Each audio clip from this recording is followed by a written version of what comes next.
Hey, second graders, happy Friday. You did it. You made it through another week. Way to go. We only have 5 days left of school, and next week is our last week of school. So, we got a lot of fun stuff planned next week. Thursday, we have our award ceremony where every student will get their very special personalized award, including a very special Oscar, also known as like a trophy. And then Friday, I get to come to your guys' house and drop off all your goodies. So there's lots of fun stuff next week. So that'll be super exciting. On Tuesday, I gave you guys a new clue for Penelope Peabody. This is what it said. I'm not sure which state I am in, but this is a very pretty state. I stopped at a jewelry store and bought a sapphire necklace. The jeweler told me that nearly every known gemstone can be found in this state. I guess that's why it's nicknamed the Gem State. I visited the football field at Boise State University. Can you believe that the turf wasn't green? It was bright blue. I'm a pretty big football fan, but I have never seen a blue football field before. I'm having a great time here, but I'm not sure exactly what state I'm in. Can you tell me which state I'm in?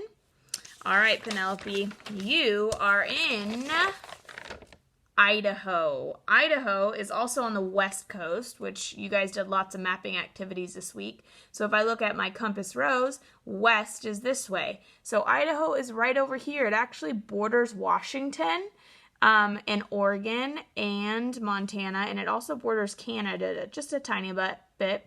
Also Wyoming. What else do we have? Utah and Nevada. So a lot of different states are bordering Idaho. So that's where she was at. Boise State is famous for their blue turf. And the Gem State, you can find a ton of different jewels and gems in that state. So pretty cool. I got a bunch of people that got that correct. Let's see who I could add. All right, I have Adelaide, my mom, Caden, Lucas, Marley, Raven, Weston, and Bennett. Woo, that was a bunch. All right, I have a new clue for you. I don't have it printed out. I actually have it on my computer. I'll print it out probably on Monday, so we have it. But I will read it to you. All right, this is our 26th clue. Nearly all the license plates I see in this state have pictures of a peach on them. I must be in the peach state. I toured the World of Coca-Cola Museum this morning. The sugary soda pop was invented here back in 1886. I'm lost in a southern state. You guys know what that means. Do you know which state I'm visiting? All right, so southern state, we know southern, south is down. All right, so there's a lot of good clues. The peach state is one. Where Coca-Cola was invented. And was there another one? Oh, in a southern state. So let me know where you think Penelope is this week. We only have, so I told you that one, we only have one more after this clue, and then we'll be done. All right, so we're going to get back into the one and only Bob. We're over halfway through with the book. I hope we have enough time to finish it before the end of the year. This one is called CPR. The wind dies down to a whisper, as if the world is holding its breath long enough for the rest of us. Do you have any vets standing by? Asked Officer Williams as 2 more ambulances screeched to a halt nearby. Yes, Maya nods. Not sure when they'll get here, though. Officer Williams waves down an ambulance crew member. You ever give CPR to a gorilla? Primate's a primate, I guess, he says, but he doesn't look too sure. What's going on? We're waiting on equipment, but we're stretched pretty thin. Lots of structural damage on the north side of town, said Officer Williams. They're going to get a chain on the last beam, trying to pull it free from one of the cars. Somebody under there? A gorilla, we think. Not sure what else, or who else. I look at all the cement, all the wood and metal. Nobody could survive that, not even a silverback gorilla with the strength of 8 men. And yet, Ivan's fingers moved, and then they didn't. Several minutes pass, and the rain slows a bit, along with the wind. The crowd watches as 3 firefighters attach a long chain to a metal beam next to Ivan, and then hook it to a tow bar at the rear of a police car. Back up, folks, calls the megaphone guy. Farther. The chain clanks, the car growls, and the wheels squeal, grinding and groaning. Progress, just a bit. The big chunk of metal has definitely moved a whisker or two. More grinding. Wheels dig holes in the ground. Mud flies like thick brown rain. A lurch, a snap. Clanks and rumbles as the big beam jerks free. The rescue workers move in, digging with their bare hands. Cement and dust and metal and bits and pieces of Gorilla World are everywhere. But where's Ivan? Next one is called No. No movement. Nothing. But after a few more minutes, one thing is clear. A gorilla-shaped mound has appeared, covered by dust and dirt and debris and splattered with rain. It just lies there. I've lost a lot in my life, my whole family, Stella, but Ivan? No, it can't happen, not Ivan. The next chapter is called Miracle. It only is one sentence long. It says, the mound sits up. The next one is called Gorilla Ghost. Ivan emerges from a cloud of dust like a jumbo-sized ghost.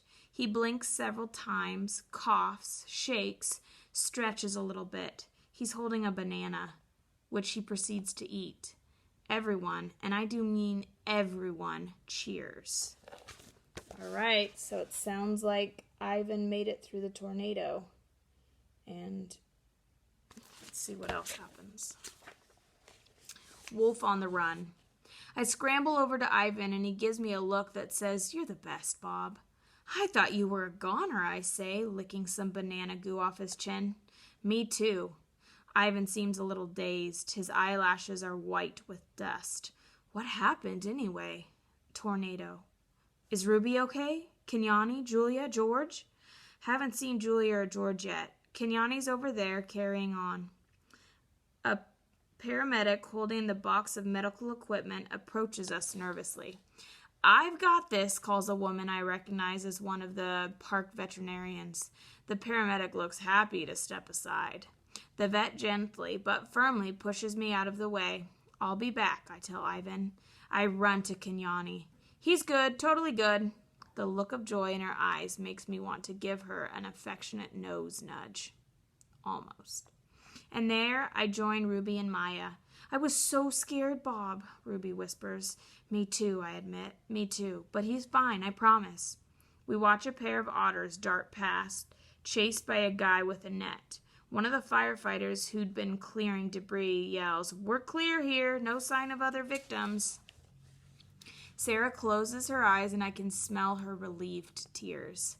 While Maya listens to her walkie-talkie trying to make stock of the damage to the park, Officer Williams' police radio hisses and crackles with new problems, new flooding, new dire predictions.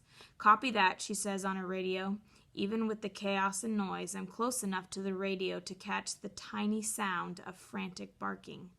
"We've got a unit reporting the animal shelter down the street's flooding," Officer Williams says. "Also, we've got a trailer park damage on 12th Street, an oak down at Nelson Avenue blocking traffic, and a big rig overturned near the fairgrounds. And that's just for starters." Out of the corner of my eye, I notice something airborne. It's graceful and bold, like a huge wingless bird. The crowd gasps.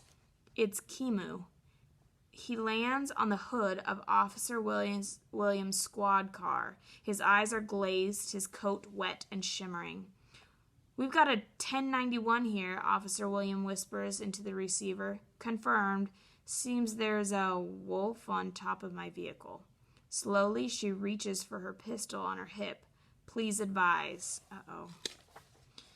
All right, we're going to stop right there. We will read on Monday. The next one's called Shots Fired. So remember that Kimu is a wolf, and he's just jumped on the top of the police car.